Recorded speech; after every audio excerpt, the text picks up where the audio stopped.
Hello everyone, welcome to IBS Himachal. हमें HP state cooperative bank की ओर से एक नया नोटिफिकेशन देखने को मिला है।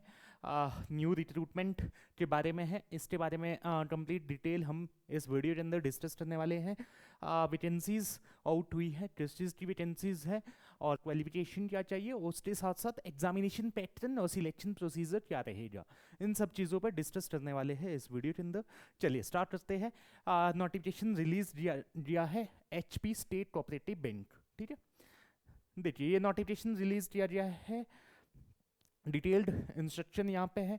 तो यहाँ पे देखिए detailed instruction for the recruitment of full up fill up 5 post of system analyst and 10 post of junior system analyst in the bank।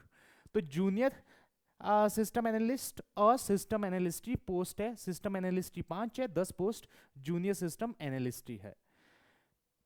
यहाँ पे अगर हम देखते हैं अप्लाई करने की डेट यहाँ पे दिया गया है। ओपनिंग डेट है 22 तारीख, 22 मई से स्टार्ट हो गया है और लास्ट डेट है 11 जून। 11 जून तक अप्लाई कर सकते हैं।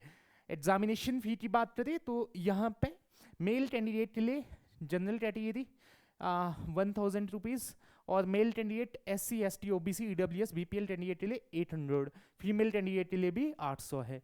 Date of downloading of call letter तो कब होगा? 7 दिन पहले एग्जामिनेशन से। अब एग्जामिनेशन के डेट के बारे में देखिए क्या दिया गया है। Date of online examination the candidate will be inform accordingly on banks website. ठीक है, तो बैंक की वेबसाइट के टच में आपको रहना है, वहाँ पे आपको एडमिट कार्ड के बारे में नोटिफिकेशन आ जाएगा या फिर हम आपको नोटिफिकेशन जब भी एडमिट कार्ड आएगा उसका नोटिफिकेशन के बारे में हम आपको बता देंगे एडमिट कार्ड और एग्जामिनेशन डेट के बारे में। ठीक है, चलिए ये दिखते हैं अब पोस्ट। सबसे पहले हमारे पास है सिस्टम एनालिस्ट की। सिस्टम एनालिस्ट सर्वर एडमिनिस्ट्रेटर की पोस्ट है। जनरल अनरिजर्व्ड पर्सन के लिए 8 वैकेंसी है। ठीक है, दूसरा है सिस्टम एनालिस्ट एप्लीकेशन एडमिनिस्ट्रेटर की, वो भी 8 है। सिस्टम एनालिस्ट आपकी डाटाबेस एडमिनिस्ट्रेशन की है 8, फायरवॉल एडमिनिस्ट्रेटर की है 8 और नेटवर्क एडमिनिस्ट्रेटर की है 8। टोटल 5 पोस्ट सिस्टम एनालिस्ट की। 5 यहाँ पे बेसिक पे अगर हम देखते हैं, बेसिक पे है 35,400 in the pay level 6 of pay matrix as per 7th CPC। उसके बाद अगर हम बात करें जूनियर सिस्टम एनालिस्ट की, junior system analyst server administrator में 2 पोस्ट है, एप्लीकेशन एडमिनिस्ट्रेटर में 2 है, डाटाबेस एडमिनिस्ट्रेटर में 2 है, फायरवॉल एडमिनिस्ट्रेटर में भी 2 है और नेटवर्क एडमिनिस्ट्रेटर में भी 2 है। टोटल पोस्ट हो रही है हमारे पास 10। ठीक है, जूनियर सिस्टम एनालिस्ट है। यहाँ पे इनकी बेसिक पे रहेगी 29,200। ठीक है, ये बेसिक पे है। यहाँ पे आपका सीधा बेसिक पे प्लस आपका DA HRA बाकी सारी चीज़ें इसमें ऐड ऑन होनी है। ठीक है, चलिए उसके बाद आते हैं हम इसका जो एजुकेशनल क्वालिफिकेशन है। सबसे पहले देखिए सिस्टम एनालिस्ट के लिए आपका BE या BTech होना चाहिए कंप्यूटर साइंस में and engineering, computer engineering, computer science, information technology, electronics, communication engineering और MCA 3 year regular course from a recognised university या फिर आपका MCA हो। उसके साथ साथ आपको एक्सपीरियंस चाहिए 5 ईयर्स का, minimum 5 year experience in the field of server administration in a reputed organisation. Reputed organisation में आपका सर्वर एडमिनिस्ट्रेटर की पोस्ट पे आपका 5 साल का एक्सपीरियंस होना चाहिए। ठीक है, सिस्टम एनालिस्ट यहाँ भी आपका एजुकेशनल क्वालिफिकेशन BE BTech और मिनिमम 5 ईयर का experience. System analyst database administrator में भी आपका BE BTech और 5 ईयर का एक्सपीरियंस, इसमें भी 5 ईयर का एक्सपीरियंस। तो सभी में एक्सपीरियंस आपको 5 ईयर चाहिए।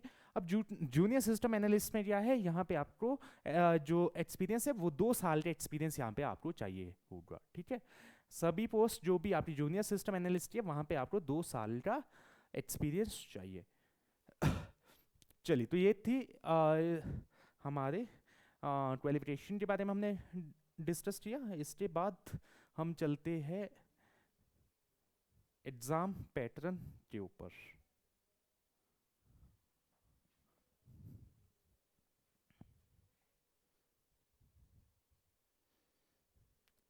चलिए देखिए एग्जाम पैटर्न की बात करते हैं। एग्जाम पैटर्न की बात कर लें तो यहाँ पे हमारे पास सिंगल फेस मेन एग्जाम सीधा होगा, ठीक है। यहाँ पे प्रीलिम एग्जामिनेशन नहीं होगा, सीधा आपका मेंस एग्जाम होगा। बेंटिन में आपको पता है एचपी टॉपरेटिव जो भी एग्जाम निकालता है क्लैरिकल के या पीओ के, क्लैरिकल या असिस्टेंट मैनेजर के, ठीक है, वहाँ पे आपका प्री भी होता था और मेंस भी होता था। बट इसमें आपको डायरेक्टली मेंस के अंदर जाना है। मेंस के अंदर आपका सिलेबस क्या होगा, इंग्लिश 20 क्वेश्चन 20 मार्क्स और 20 मिनट आपको इसके लिए मिलेंगे। रीजनिंग 20 क्वेश्चन 20 मार्क्स 20 मिनट इसके लिए मिलेंगे। Quantitative aptitude 20 question 20 minutes 20 marks sorry 20 minutes. Professional knowledge 55 question 110 marks 60 minute. तो आपका प्रोफेशनल नॉलेज से क्वेश्चन का वेटेज ज़्यादा है, 55 क्वेश्चन, ठीक है। टोटल आपका 115 क्वेश्चन 170 नंबर का आपका एग्जामिनेशन रहेगा, 120 मिनट टोटल टाइम रहेगा एग्जाम का, ठीक है। ओ सॉरी 1 मिनट।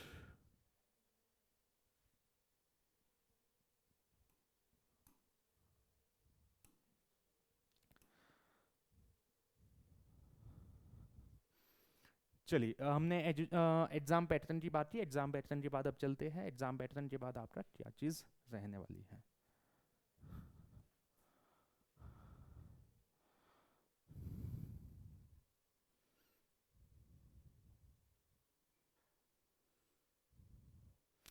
चलिए तो एग्जाम पैटर्न की बात की हमने। एग्जाम पैटर्न में क्या चीज़ें थी हमारे पास, एग्जाम पैटर्न के अंदर हमारे पास रीजनिंग, इंग्लिश, क्वांट और प्रोफेशनल नॉलेज, ठीक है। Professional knowledge section shall include question on the basis of educational qualification criteria prescribed for a particular post। तो जो भी आपकी पर्टिकुलर पोस्ट है उसके रिगार्डिंग आपसे क्वेश्चन रहेंगे प्रोफेशनल क्राइटेरिया के अंदर। Syllabus, level of examination and syllabus of examination shall be accordance with the minimum level of educational qualification। Total marks for online examination बता दिया है 170 और इंटरव्यू आपका होगा 30 मार्क्स का। 30 मार्क्स इंटरव्यू आपका रहेगा। फाइनल कट ऑफ आपकी बनेगी आउट ऑफ 200 मार्क्स, ठीक है। Cut off percentage in written examination में 50% बोला है। 50% आपका मिनिमम मार्क्स होना चाहिए तभी कंसीडर होंगे। इसका मतलब ये नहीं है कट ऑफ 50% जाएगा बेटा, 50% से नीचे वाले कैंडिडेट का चांसेस नहीं होंगे इंटरव्यू में जाने के, ये मतलब है इसका, ठीक है। उससे ऊपर कट ऑफ बनेगा, जो कट ऑफ बनेगा वही कैंडिडेट जाएंगे, कट ऑफ जितना भी बनता है। बट 50% लेना मिनिमम जरूरी रहेगा, ठीक है।